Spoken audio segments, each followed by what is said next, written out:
ఆ ప్రాంతంలో కీలక నేతలందరికీ పదవులు వచ్చాయి. పదవులంటే చిన్న చితక కూడా కాదు. కేంద్రం రాష్ట్ర స్థాయిలో కీలక పదవులు.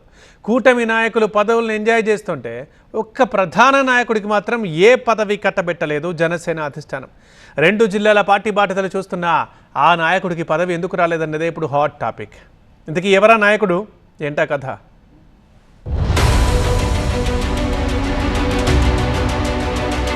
అన్నీ ఉన్నా అల్లుడి నోట్లో శని అంటారే, అలాగా ఉంది ఆ నాయకుడి పరిస్థితి. ఉమ్మడి పశ్చిమ గోదావరి జిల్లా జనసేనలో కీలక నేతగా గుర్తింపు పొందారు కొటికలపూడి గోవిందరావు.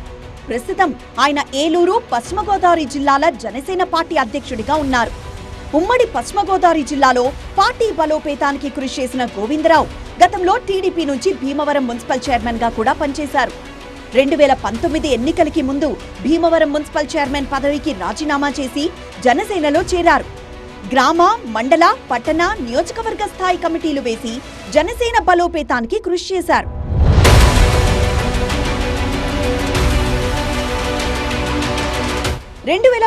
ఎన్నికల్లో జనసేన పార్టీ అధ్యక్షుడు పవన్ కళ్యాణ్ భీమవరం నుంచి పోటీ చేసి అనూహ్యంగా ఓటమి పాలయ్యారు.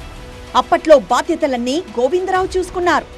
ఓడిన చోటే గెలవాలని 2024లో భీమవరంలో పవన్ కళ్యాణ్ ని గెలిపించుకునేందుకు పార్టీ క్యాడర్ ని సిద్ధం చేశారు. అదే సమయంలో భీమవరంలోని కొంతమంది జనసేన నాయకులతో గోవిందరావుకు విభేదాలొచ్చాయి.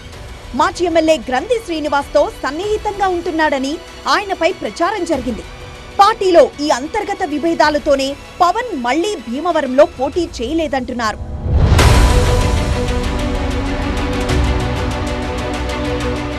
జనసేన అధినేత భీమవరం నుంచి పోటీ చేయకపోతే గోవిందరావు పార్టీ అభ్యర్థిగా ఉంటారని జనసేన నాయకులు, కార్యకర్తలు భావించారు. అయితే అందరి అంచనాలను తలకిందులు చేస్తూ భీమవరం మాజీ ఎమ్మెల్యే పులపర్తి రామాంజనేయులు భీమవరం జనసేన అభ్యర్థిగా బరిలోకి దిగారు. కూటమి నాయకుల సహకారంతో ఘన విజయం సాధించారు. రామాంజనేయులతో గోవిందరావుకు మంచి సంబంధాలున్నాయి. గోవిందరావు మున్సిపల్ చైర్మన్ గా ఉన్న సమయంలోనే రామాంజనేయులు భీమవరం ఎమ్మెల్యేగా ఉన్నారు. ఇద్దరూ భీమవరం అభివృద్ధికి కృషి చేశారు.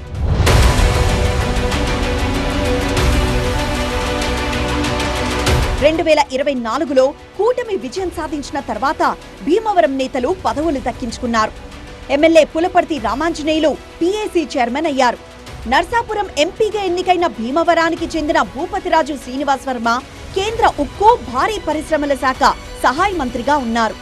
భీమవరం నుంచి ఈ మధ్య రాజ్యసభ సభ్యుడిగా ఎన్నికయ్యారు బీజేపీ నేత పాకా సత్యనారాయణ. భీమవరానికి ఆనుకుని ఉన్న ఉండి నియోజకవర్గ ఎమ్మెల్యే రఘురామకృష్ణరాజు డిప్యూటీ స్పీకర్ అయ్యారు. ఉండి మాజీ MLA Manthena Ramaraju APIIC chairman గా ఉన్నారు. అయితే ఉమ్మడి పశ్చిమ గోదావరి జిల్లాలో కీలకంగా వ్యవహరించిన గోవిందరావుకు పదవి ఎందుకు రాలేదనేదే అందరికీ పజల్ గా మారింది.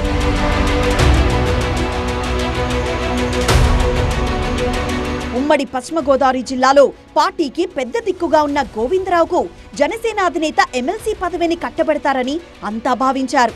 కానీ మెగా సోదరుడు నాగబాబుకు ఆ పదవి దక్కింది. తర్వాత డీసీసీబీ చైర్మన్ పదవి ఇస్తారని అనుకున్నారు. అయితే గోవిందరావు ఆ పదవిని తిరస్కరించారని ప్రచారం జరుగుతోంది. అయితే కావాలనే గోవిందరావుకు ఏ పదవి ఇవ్వకుండా పార్టీ పక్కన పెట్టిందని కొందరు ప్రచారం చేస్తున్నారు.